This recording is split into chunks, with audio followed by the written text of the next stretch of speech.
Hay algo que los muertos conocen, que los vivos aún ignoran. Y esa noche, cuando saliste de tu cama, lo descubriste demasiado tarde. Soy Miguel, el orador nocturno. Soy la voz que habla cuando todo está en silencio. Soy quien guía a través de las historias que no deberían ser contadas. Y esto es Noctaris, donde cada noche tiene una historia que contar, y cada historia termina mal para quien las vive. No salgas de casa cuando ya estés acostado. Volumen 5. Esa es la advertencia que nuestras madres, nuestros abuelos, generaciones enteras nos han repetido desde la infancia, y siempre la ignoramos. Creíamos que era una simple superstición, un cuento para mantener a los niños quietos en la cama. Pero esta noche aprenderás que esa advertencia no era una opinión, era una ley tan antigua que nadie sabe quién la escribió ni por qué. Lo que estás a punto de escuchar son relatos de personas reales que cometieron el mismo error. Creyeron que podían desobedecer, que podían salir cuando sus cuerpos pedían descanso, que la noche y sus misterios no tenían nada que ver con ellos. Se equivocaron, porque en la oscuridad, cuando todo el mundo duerme y las calles vacías respiran un silencio que no debería existir, las reglas cambian. Los peligros no son los que ves ni los que escuchas. Los peligros son los que sienten que puedes ser una presa. Los que esperan a que alguien como tú salga de su refugio seguro. Los que saben exactamente qué hora es y quiénes están fuera. En los próximos minutos conocerás a 4 personas, 4 historias, 4 ciudades distintas, pero todas tienen algo en común. Todas recibieron esa advertencia, y todas la ignoraron. Lo que pasó después es lo que te contaré. La primera es Marco, un hombre que descubrió que la peor amenaza no viene de afuera, sino de dentro, de las voces que conocemos mejor que a nadie, de nosotros mismos. Luego está Valeria, una profesional que aprendió que el reflejo en el espejo no siempre es lo que parece, y que hay cosas que quieren robarte mucho más que tu vida. Después viene Andrés, alguien que creyó que una casa vieja era solo eso, una casa, hasta que descubrió que las casas recuerdan, que los lugares guardan secretos, y que algunos secretos tienen sed de venganza. Y finalmente, Sofía, una mujer que salió de su cama en busca de lo que el universo podría darle, sin saber que el universo siempre cobra su precio. Esto es Noctaris, yo soy tu compañía en la oscuridad, y estas son las historias de quienes olvidaron lo más importante. Nunca salgas de casa cuando ya estés acostado. Marco estaba acostado en su cama cuando sucedió. Era miércoles por la noche, pasadas las 11, el tipo de hora en la que nadie llama si no es para dar malas noticias. Su teléfono vibró. Tomó el dispositivo con los ojos entrecerrados, esperando ver el nombre de su jefe o una notificación de spam. Lo que vio lo dejó helado. Era su propio número. Parpadeó varias veces. No tenía sentido. Miró nuevamente la pantalla. Ahí estaba, sin lugar a dudas, su número de celular. La misma combinación de dígitos que había memorizado hace años. Una llamada entrante desde su propio teléfono. Marco sintió el primer hormigueo de inquietud en la nuca. Dudó durante 2 segundos. Luego contestó. Al otro lado había una respiración, lenta, controlada, como si alguien estuviera calculando cada momento antes de hablar. ¿Hola?, preguntó Marco. Una voz salió del receptor. Una voz que conocía mejor que cualquier otra en el mundo. Era su propia voz. Idéntica, con el mismo timbre, la misma entonación, los mismos patrones de habla que él mismo utilizaba. No cuelgues, dijo la voz. Marco se incorporó en la cama. Su corazón comenzó a acelerarse. Esto era una broma. Tenía que serlo. Alguien había grabado su voz. Alguien estaba jugando con él.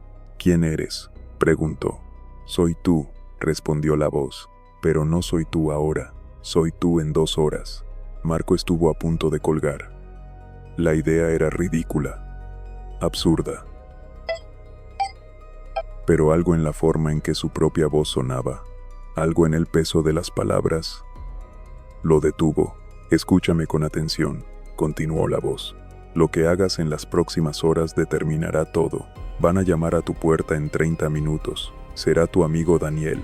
Dirá que necesita ayuda, que su auto se averió cerca de aquí, y que su teléfono se quedó sin batería.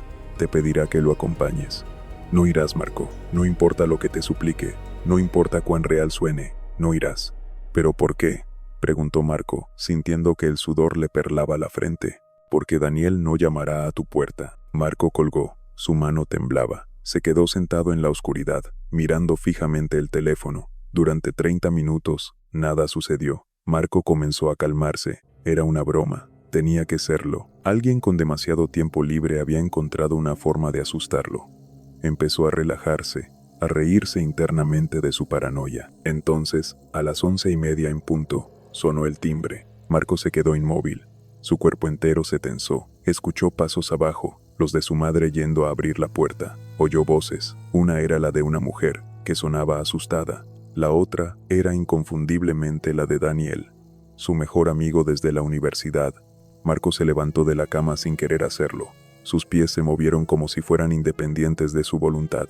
Bajó las escaleras en la oscuridad, guiándose por el sonido de las voces. En la sala vio a Daniel mojado, el cabello pegado a su frente. Parecía genuinamente asustado. «Marco, gracias a Dios», dijo Daniel. «Se me averió el auto a 5 cuadras de aquí. Mi teléfono murió. He estado caminando bajo la lluvia intentando encontrar ayuda». Marco sintió el conflicto en su pecho. ¿Y si la llamada fue real? ¿Y si esa voz fue genuina de alguna manera imposible de entender? «No puedo ir contigo», dijo Marco. «Espera, ¿qué?», preguntó Daniel. «Marco, por favor, es de noche. Está oscuro. Necesito que me ayudes a traer el auto aquí o llamar a una grúa». La madre de Marco miró a su hijo con confusión. «¿Qué está pasando?», preguntó. Marco no supo qué responder. Miró a Daniel a los ojos. Su amigo parecía genuinamente preocupado, genuinamente necesitado. «No puedo ayudarte esta noche», dijo Marco finalmente. Daniel lo miró durante un largo momento. Su expresión cambió. Los rasgos de su rostro se suavizaron de una manera que no era natural. Sus ojos parpadearon de manera extraña. Y entonces, lentamente, una sonrisa se formó en sus labios.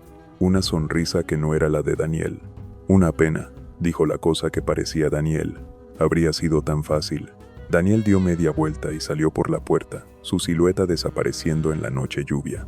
La madre de Marco cerró la puerta, confundida, murmurando sobre qué tipo de broma había sido esa. Pero Marco sabía la verdad. No había sido una broma. Se fue a su habitación y esperó. A las 2 de la mañana, su teléfono vibró nuevamente. Un mensaje de texto. Era de Daniel. Decía: «No sabía que eras tan inteligente. Tal vez no mañana. Tal vez la próxima noche. O la siguiente. Siempre hay una próxima noche para alguien como tú». Marco nunca volvió a recibir una llamada de su propio número. Pero cada noche, cuando se acuesta, se pregunta lo mismo. Se pregunta si esa voz realmente era la suya. Se pregunta si en alguna versión de sí mismo, en algún futuro diferente, sí abrió esa puerta. Se pregunta si ese futuro aún lo está llamando, tratando de advertirle. Se pregunta si alguna noche, cuando menos lo espere, su teléfono volverá a vibrar con su propio número. Porque aquella noche aprendió la verdad más aterradora de todas, que somos nuestro mayor peligro, que los demonios que más debemos temer no vienen de afuera, vienen de adentro. Y a veces, cuando estamos acostados, descansando, vulnerables, nuestro futuro yo intenta decirnos cosas que no queremos escuchar. ¿Cuántos de ustedes han ignorado advertencias de voces que sonaban demasiado familiares? ¿Cuántos de ustedes desearían poder llamar al pasado y evitar los errores que cometieron? Pero lo más aterrador no es lo que sucede en ese momento. Lo más aterrador es después, cuando Marco se da cuenta de que esa llamada cambió todo, que la línea entre lo posible y lo imposible se había roto, que el universo que conocía, ese lugar donde las cosas obedecen las reglas, ya no existe para él. ¿Ves? El verdadero horror no es lo paranormal, es la pérdida de certeza. Es descubrir que todo lo que creías sólido es en realidad frágil como el vidrio. Y de eso trata la siguiente historia. Porque si Marco aprendió que nuestro peor enemigo puede ser nosotros mismos, Valeria descubrió algo infinitamente peor. Descubrió que nuestro reflejo no siempre nos pertenece, que hay cosas en el espejo que quieren salir, y que a veces, lo que ves, mirándote desde el otro lado, no es un reflejo, es alguien más, algo más. Una mujer que salió de su cama una noche. Una mujer que cometió el error de mirar, y una mujer que nunca fue capaz de dejar de mirar. Esto pasó hace 3 años, en un apartamento moderno, en una ciudad donde todo funciona como debe, donde todo tiene explicación lógica, hasta que llega la noche, y los espejos dejan de mentir. Valeria tenía 30 minutos para dormir antes de su sesión de las 8 de la mañana. Como psicóloga, sabía exactamente cuántas horas de sueño necesitaba su cerebro para funcionar óptimamente. 30 minutos no era suficiente, pero era todo lo que tenía. Se metió al baño para prepararse para la cama. Estaba agotada. El día había sido largo. Demasiadas historias de dolor. Demasiados pacientes vertiendo sus miedos en su consultorio. Demasiada responsabilidad de ser la persona que los escucha, la que supuestamente tiene todas las respuestas. Se miró en el espejo del baño. Su reflejo le devolvió la mirada. Valeria se cepilló los dientes. Su reflejo hizo lo mismo. Todo normal, todo exacto. Su reflejo era ella. Hasta que no lo fue un momento mínimo, casi imperceptible. Un parpadeo donde el reflejo parpadeó medio segundo después de que ella parpadeara. Valeria se quedó mirando. ¿Había sucedido realmente? ¿O era su mente cansada jugándole una broma? Se aproximó más al espejo. Levantó su mano derecha. Su reflejo levantó la mano derecha. Luego, lentamente, su reflejo levantó la mano izquierda. Sola. Valeria dejó caer las dos manos. El reflejo las dejó caer también, pero unos segundos después, el reflejo volvió a levantar una mano, la izquierda, saludando, con una sonrisa en el rostro que no era la sonrisa que Valeria estaba haciendo. Su corazón comenzó a latir más rápido. Debía ser estrés, debía ser cansancio. Su cerebro estaba fabricando inconsistencias, creando patrones donde no los había. Como tantas veces había explicado a sus pacientes, la mente ve lo que quiere ver. Parpadeó intensamente varias veces. Cuando abrió los ojos, el reflejo ya no estaba saludando, estaba sonriendo, una sonrisa ancha, demasiado ancha. Valeria dio un paso atrás. Su reflejo se quedó ahí, en el espejo, sin moverse. ¿Valeria?, preguntó su reflejo. No, su reflejo no había hablado. Eso era imposible. Los reflejos no hablan. El sonido había venido de ella misma, su propia voz. Pero no sentía que hubiera hablado. «Mi turno», dijo el reflejo. Valeria corrió hacia la puerta del baño. Sus manos temblaban tanto que apenas podía girar la manija. Cuando la abrió de golpe y se giró para mirar atrás, vio el espejo del baño. Su reflejo estaba ahí, de pie, mirándola. Pero esta vez, su reflejo estaba saliendo del espejo. Los hombros pasaban a través del cristal como si fuera agua, como si el espejo no fuera sólido, como si fuera una membrana. «No es posible», susurró Valeria. «Todo es posible», dijo el reflejo, cuya voz ahora sonaba distinta, más profunda, más hambrienta. Valeria corrió hacia su habitación, cerró la puerta, se apoyó contra ella, jadeando. Su mente intentaba procesarlo. Alucinaciones, tenía que ser alucinaciones. El estrés, el insomnio crónico, la acumulación de trauma emocional de escuchar a otros. Algo se había roto en su psique. Se dio la vuelta. En el espejo de su habitación, vio el reflejo de nuevo, pero esta vez, el reflejo no estaba imitando sus movimientos. Estaba caminando dentro del espejo, hacia la esquina, mirando a Valeria desde otro ángulo. «¿Sabes qué es lo peor?», preguntó el reflejo. «Es que no eres la primera». «¿Qué?», preguntó Valeria. «Tu consultorio, esos espejos que tienes, algunos de ellos también tienen a alguien, personas como yo, esperando, observando a tus pacientes mientras hablan de sus problemas. Y ahora, finalmente, tenemos acceso a ti». Valeria sintió que el mundo se inclinaba. No sabía si gritar, si correr, si rendirse. El reflejo sonrió de nuevo. «La pregunta es», continuó el reflejo, «¿cuál de nosotras es la real?». Valeria pasó la noche entera despierta, cubriéndose los espejos con toallas. A la mañana siguiente, cuando la luz del sol entró por las ventanas, todo parecía normal. Miró en el espejo.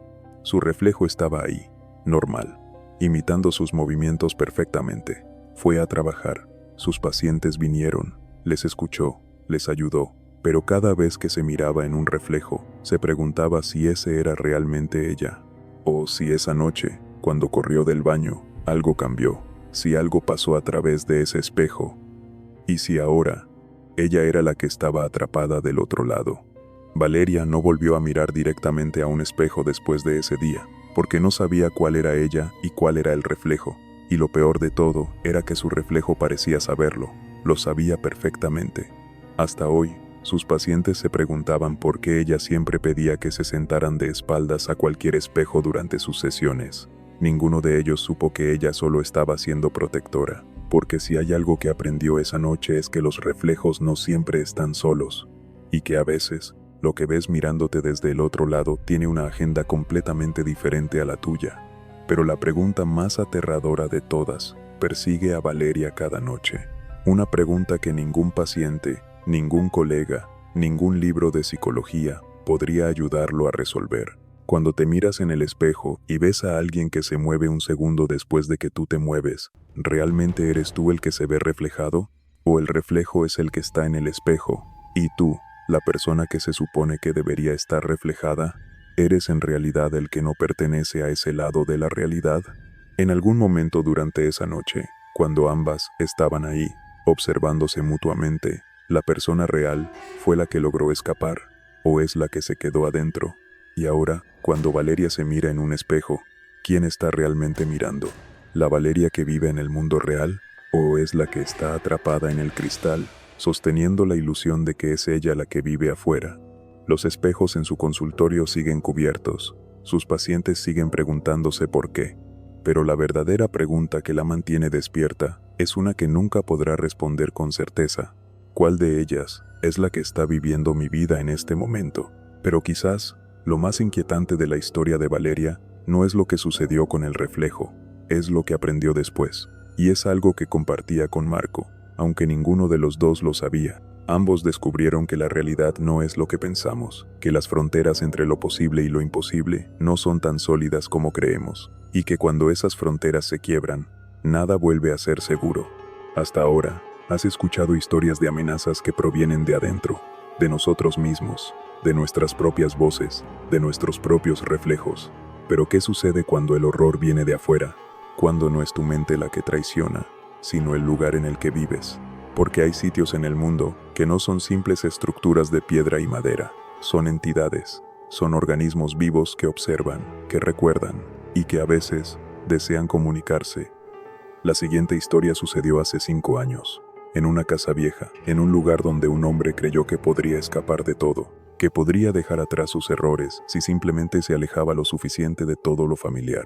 Se llamaba Andrés, y aprendió que algunos lugares guardan memoria, que hay casas que no solo recuerdan lo que ocurrió en ellas, a veces exigen reparación. Andrés había estado conduciendo durante 2 días sin parar, huyendo de la ciudad, de su departamento, de la vida que lo ahogaba, huyendo de lo que había hecho. Cuando la gasolina se acabó, simplemente dejó el auto en la carretera vacía y comenzó a caminar. Fue entonces cuando vio la casa. Era una estructura vieja, de madera desgastada, rodeada de árboles nudosos que parecían retorcer sus ramas como huesos artríticos. La puerta estaba abierta, como si esperara a alguien. Andrés entró. El interior olía a polvo antiguo y a algo más, a tiempo detenido. Las habitaciones eran amplias pero vacías, con líneas en el piso donde alguna vez estuvieron muebles. Andrés subió las escaleras lentamente. En el segundo piso, en la habitación más grande, encontró algo, un violín, su violín. El mismo que había dejado atrás hace 15 años. Andrés bajó la mirada, sus manos temblaban. Eso era imposible. Ese violín estaba en el sótano de su casa de infancia. Su madre lo guardaba en una caja. ¿Cómo estaba aquí? Continuó explorando. En la siguiente habitación encontró fotos. Todas eran de él, pero no fotos recientes. Eran de cuando era niño, de cuando tenía 12 años, exactamente como se veía cuando tocaba en el recital escolar. Su corazón comenzó a latir irregularmente. En la tercera habitación encontró un diario, su diario, el que había escrito en 1997. Abrió una página al azar. Sus propias palabras le devolvieron la mirada. Palabras privadas, secretas, palabras que nunca le había mostrado a nadie. Andrés salió corriendo de la habitación. Necesitaba aire, necesitaba pensar. Bajó las escaleras demasiado rápido y casi se cae. En el primer piso, en la sala, vio algo que lo paralizó. Un niño, aproximadamente de 12 años, tocando el violín. Era él, exactamente como se veía entonces. El niño no levantó la mirada. Solo continuó tocando, la misma pieza que Andrés tocaba en ese recital, la pieza que había abandonado hace años. Andrés intentó hablar pero no podía. El niño seguía tocando, El sonido era hermoso pero también triste, como si llorara a través del instrumento. Entonces, el niño se detuvo.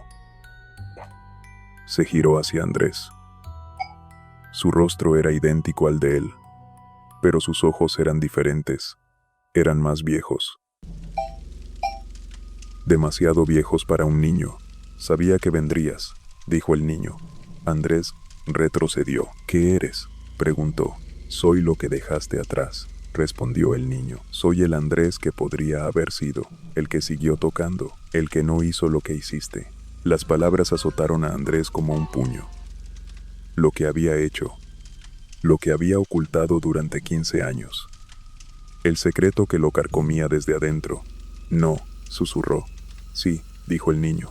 Aquella noche, cuando tocaba el violín, cuando mamá subió a pedirte que bajaras, cuando le pediste que se fuera, cuando cerraste la puerta, cuando bajó las escaleras en la oscuridad, cuando se cayó, cuando no fuiste a ayudarla porque tenías miedo de admitir que le habías gritado, que la habías asustado.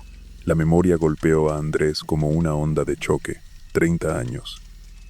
30 años de negar, de enterrar, de pretender que fue un accidente. Su madre muerta en el piso de abajo. Las escaleras.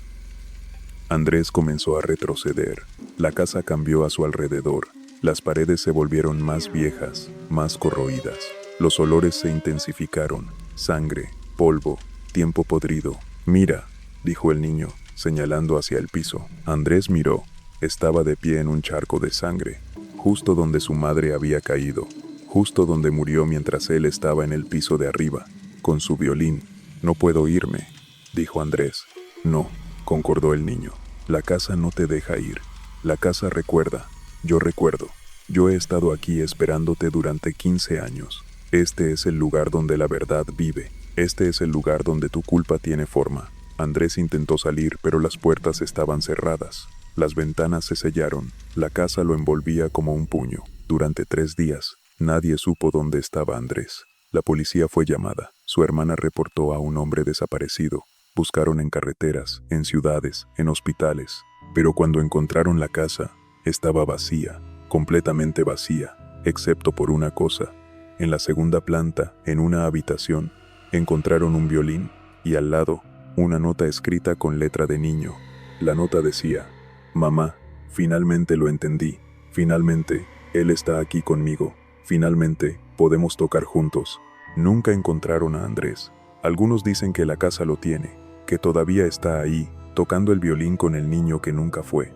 Otros dicen que Andrés se convirtió en la casa, que ahora es parte de su estructura, que es la razón por la cual cualquiera que duerma en esa casa por la noche despierta con recuerdos que no son propios. Porque la verdadera maldición de una casa no es lo que sucedió en ella, es que siempre recuerda.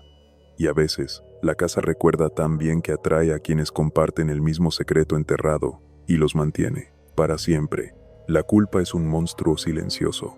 No grita ni ataca, solo se sienta en tu pecho mientras respiras, recordándote cada día que algo en ti está roto, que algo que hiciste no puede ser deshecho, que hay personas que ya no pueden decirte que las perdonas porque simplemente ya no existen.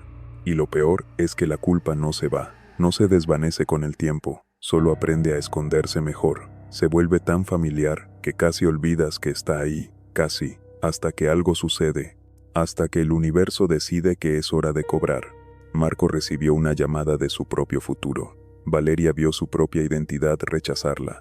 Andrés descubrió que algunos lugares recuerdan lo que la mente intenta olvidar. Pero la historia que viene ahora no trata sobre culpa antigua o identidad fragmentada. Trata sobre tentación, sobre lo que estamos dispuestos a hacer cuando nos ofrecen exactamente lo que siempre quisimos. Cuando alguien nos da la oportunidad de cambiar todo, de arreglarlo todo, sin importar el precio. Esta es la historia más perturbadora de todas, porque a diferencia de las otras, esta es más fácil de creer que les suceda a ustedes. Sofía salió de su cama una noche y descubrió que hay ofertas que no se pueden rechazar. Hay acuerdos que se hacen en la oscuridad, y hay precios que la mente humana no debería pagar, pero pagan de todas formas. Escucha bien lo que viene, porque esto pudo haberle pasado a cualquiera.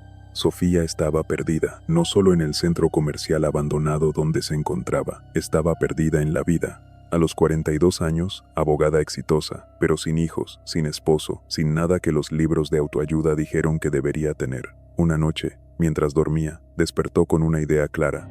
Necesitaba un favor del universo. Necesitaba pedir. No sabía por qué, pero sus pies la llevaron al centro comercial que había sido clausurado hace 5 años. Entró por una puerta rota. Las luces fluorescentes aún funcionaban parcialmente, parpadeando como un corazón que estuviera muriendo. Caminó hacia el patio de comidas. Y allí estaban. Había al menos 20 personas, sentadas alrededor de las mesas de plástico descolorido, todas mirándola, todas esperando. Sofía quiso correr, pero algo la congeló, algo en sus ojos. Todos ellos tenían los ojos del mismo color plateado, como si el brillo viniera desde adentro. Una mujer se levantó, tenía el cabello gris y la piel pálida como papel. «Has llegado», dijo. «Sabía que vendrías esta noche». «¿Quién eres?», preguntó Sofía. «Somos como tú», respondió la mujer. «Todos estamos aquí porque necesitábamos algo. Todos estamos aquí porque pedimos». «¿Pedir a quién?», preguntó Sofía. «A esto», dijo la mujer, señalando hacia el centro del patio de comidas. Sofía miró. Al principio no vio nada, solo la fuente del centro que hacía años había dejado de funcionar. Pero luego, lentamente, algo se movió. Algo grande. Algo que parecía estar hecho de la oscuridad misma. No tenía forma. Era como si el aire simplemente estuviera concentrado, espeso, respirando. «Lleva aquí mucho tiempo», dijo la mujer, esperando, observando, escuchando a todos los que pasan por estas puertas. Y cuando alguien llega sin fe pero lleno de necesidad, cuando alguien viene aquí en la oscuridad pidiendo, es cuando él se muestra. «¿Qué quiere?», preguntó Sofía. «Ayudarte», dijo la mujer. «Ayudarnos a todos». La cosa se movió más cerca. Sofía sintió frío en su pecho. Sintió como si algo le estuviera mirando, aunque sabía que no tenía ojos. «¿Cuál es tu deseo?», preguntó una voz que salía de todas partes. Una voz que era como el viento en una tumba, como el silencio después de la muerte. «Quiero una familia», dijo Sofía.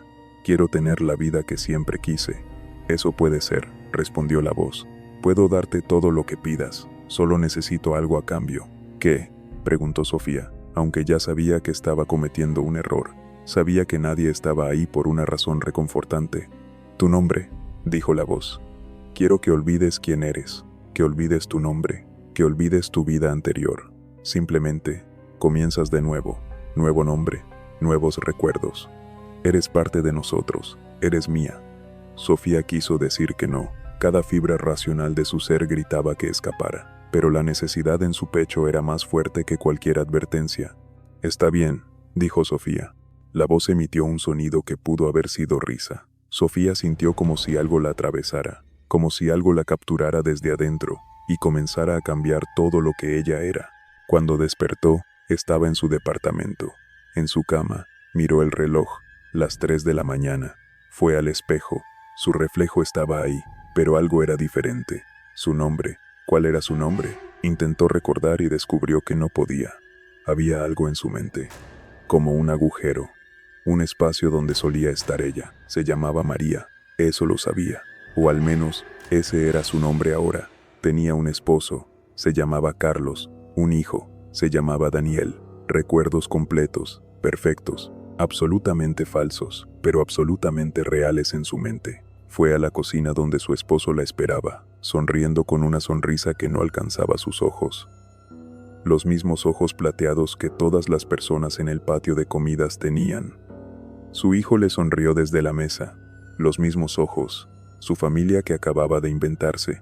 Se preguntó durante un segundo, se preguntó quién era ella realmente. Pero luego, ese pensamiento fue reemplazado por otro más fuerte.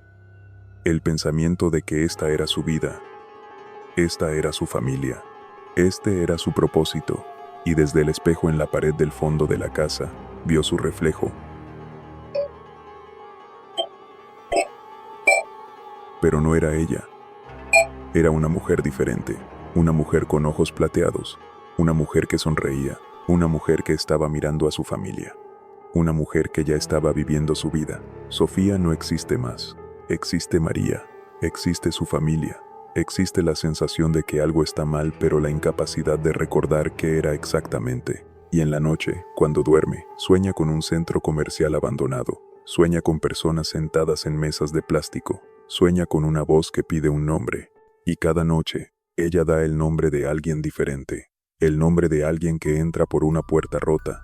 Porque ahora ella es parte del acuerdo. Ahora ella es parte de lo que espera en la oscuridad. Y cada noche, se pregunta si la mujer que ocupa su lugar, la verdadera Sofía, está en algún lugar preguntándose quién es ella ahora. O si, como ella, simplemente aceptó la vida que le fue dada sin hacer preguntas.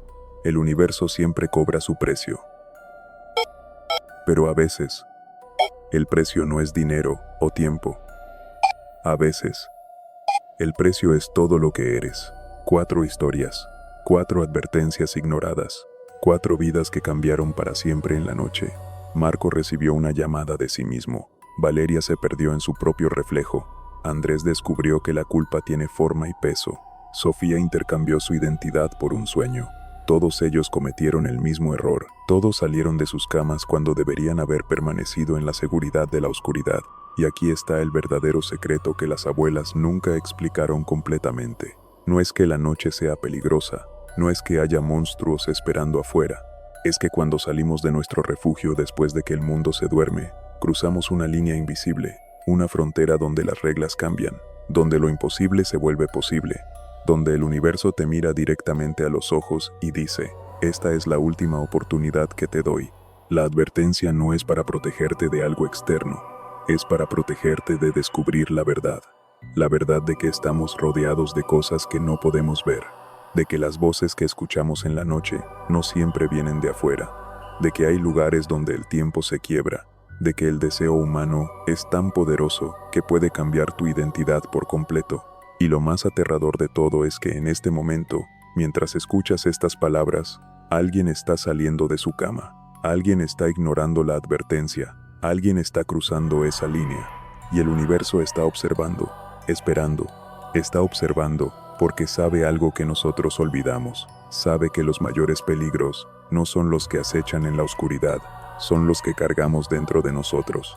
Nuestro miedo, nuestra culpa, nuestro deseo, nuestro reflejo. Pero la pregunta que realmente importa, la pregunta que deberías hacerte ahora es esta. ¿Eres seguro de que cuando entraste a escuchar estas historias, eras tú el que decidió hacerlo? ¿O fue algo más? ¿Algo que sabía exactamente lo que necesitabas oír para salir de tu cama esta noche? Porque la verdadera maldición de una advertencia es que, una vez que la escuchas, es imposible no desobedecerla. No salgas de casa cuando ya estés acostado, pero si ya lo hiciste, si ya estás afuera, entonces recuerda que Noctaris estará aquí, esperando, contando historias, para todos aquellos que desobedecen, porque si te gustó lo que escuchaste, si sentiste que alguna de estas historias podría haberle pasado a alguien que conoces, dale like a este video.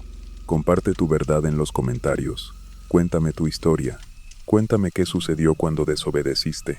Y suscríbete a Noctaris, porque hay más historias. Historias que aún no he contado. Historias que aún no han sido vividas. Historias que están esperando que alguien salga de su cama en la noche para que suceda. Gracias por quedarte hasta el final. Gracias por escuchar. Y recuerda, en la noche siempre hay alguien contando historias. Yo soy ese alguien. Soy el orador nocturno.